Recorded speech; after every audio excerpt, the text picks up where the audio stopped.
నమస్తే, welcome to RR news. నేను పల్వెల్ రాజా.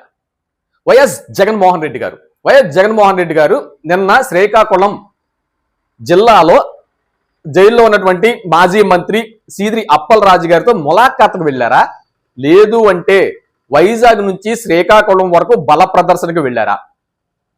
నిజంగా ములాఖాత్ అయ్యే ఉద్దేశం ఉండుంటే, ఎందుకంటే జైలు అధికారులు ఒక సమయం ఇస్తారు, ఆ సమయానికే ములాఖాత్ అవ్వాలి కాబట్టి ఆ సమయానికి చేరుకునేలా ప్రోగ్రామ్ డిజైన్ చేసుకుంటారు కదా ఏ రాజకీయ నాయకులు అయినా. ఎక్కడికి వెళ్ళినా అలా కదా వెళ్ళారు. మరి శ్రీకాకుళం జిల్లాలో ఎందుకు అలా జరగలేదు? వైజాగ్ నుండి శ్రీకాకుళం వెళ్ళడానికి గంటన్నర వివిఐపి క్యాన్వై కాబట్టి గంటలో వెళ్ళొచ్చు, సరే గంటన్నరలో వెళ్ళొచ్చు, లేదు అంటే 2 గంటల్లో వెళ్ళొచ్చు, లేదంటే 3 గంటల్లో వెళ్ళొచ్చు. 6 గంటల సమయం తీసుకున్నారు ఏకంగా. ఎందుకు? ఇది సీదిరి అప్పలరాజు గారిని ములాఖాత్ అవ్వడానికి అయితే మాత్రం కాదు. ఎందుకు కాదంటే, ఆగస్టు 1వ తారీఖున భోగాపురంలో ఇంటర్నేషనల్ ఎయిర్పోర్ట్ ఓపెనింగ్ అవుతుంది ప్రధానమంత్రి నరేంద్ర మోడీ గారి చేతుల మీదుగా. సో ప్రధానమంత్రి నరేంద్ర మోడీ గారు వస్తున్నారంటే కేంద్ర ఇంటెలిజెన్స్ చాలా చాకచక్యంగా ఇక్కడ ఉంటది కదా. అసలు ఇక్కడ ఉన్న పరిస్థితులను కేంద్ర ఇంటెలిజెన్స్ అంతసేపు పర్యవేక్షిస్తూ ఉంటది కదా.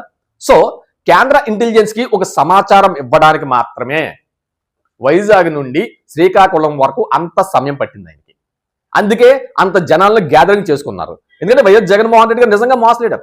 ఆయన వస్తే జనాలు వస్తారు, రారని కాదు. కానీ ఇక్కడ ములాఖాత్ అవ్వడానికి కూడా వైఎస్ జగన్మోహన్ రెడ్డి గారికి ఆయన అభిమానులు ఎక్కడ తావివ్వలేదు అని ఒక రకమైనటువంటి ఫాలోయింగ్ ప్రొజెక్ట్ చేసుకోవడానికే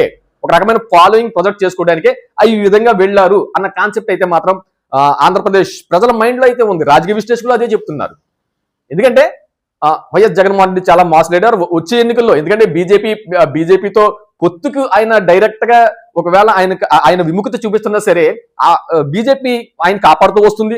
ఎందుకంటే బీజేపీని ఈయన కాపాడుతూ వస్తున్నారు. ఎందుకంటే గతంలో కూడా బీజేపీకి ఫుల్ సపోర్ట్ చేశారు కదా ఎంపీలందరూ కూడా. కేంద్రం మెడలు ఉంచుదాం, ఎంపీలందరూ వస్తే అన్నారు, అదేమీ లేకుండా బీజేపీకి ఫుల్ సపోర్ట్ చేశారు.